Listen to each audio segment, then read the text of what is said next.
Candide by Voltaire, Chapter 2. What became of Candide among the Bulgarians? Candide, driven from terrestrial paradise, walked a long while without knowing where, weeping, raising his eyes to heaven, turning them often towards the most magnificent of castles, which imprisoned the purest of noble young ladies. He lay down to sleep without supper in the middle of a field between two furrows. The snow fell in large flakes. Next day, Candide, all benumbed, dragged himself towards the neighbouring town, which was called Waldberghofftrarbk-dikdorff. Having no money, dying of hunger and fatigue, he stopped sorrowfully at the door of an inn. Two men, dressed in blue, observed him. "Comrade," said one, "here's a well-built young fellow, and of proper height." They went up to Candide and very civilly invited him to dinner. "Gentlemen," replied Candide, with the most engaging modesty, "you do me great honour, but I have not wherewithal to pay my share."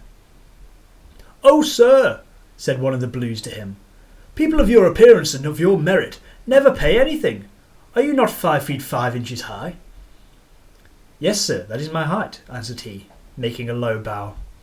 "Come, sir, seat yourself. Not only will we pay your reckoning, but we will never suffer such a man as you to want money. Men are only born to assist one another." "You are right," said Candide. "This is what I was always taught by Mr. Pangloss, and I see plainly that all is for the best." They begged of him to accept a few crowns. He took them, and wished to give them his note. They refused. They seated themselves at table. "Love you not deeply?" "Oh yes," answered he, "I deeply love Miss Cunegonde." "No," said one of the gentlemen, "we ask if you do not deeply love the King of the Bulgarians." "Not at all," said he, "for I have never seen him." "What? He is the best of kings, and we must drink his health." "Oh, very willingly, gentlemen," and he drank. "That is enough," they tell him. "Now you are the help, the support, the defender, the hero of the Bulgarians.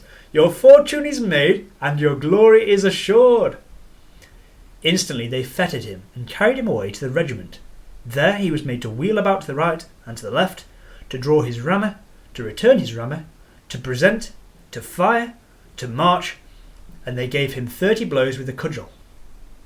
The next day he did his exercise a little less badly, and he received but 20 blows. The day following they gave him only 10, and he was regarded by his comrades as a prodigy. Candide, all stupefied, could not yet very well realise how he was a hero. He resolved one fine day in spring to go for a walk, marching straight before him, believing that it was a privilege of the human as well as the animal species to make use of their legs as they pleased. He had advanced 2 leagues when he was overtaken by 4 others, heroes of 6 feet, who bound him and carried him to a dungeon. He was asked which he would like the best, to be whipped 36 times through all the regiment, or to receive at once 12 balls of lead in his brain. He vainly said that human will is free, and that he chose neither the one nor the other. He was forced to make a choice, he determined, in virtue of that gift of God called liberty, to run the gauntlet 36 times. He bore this twice.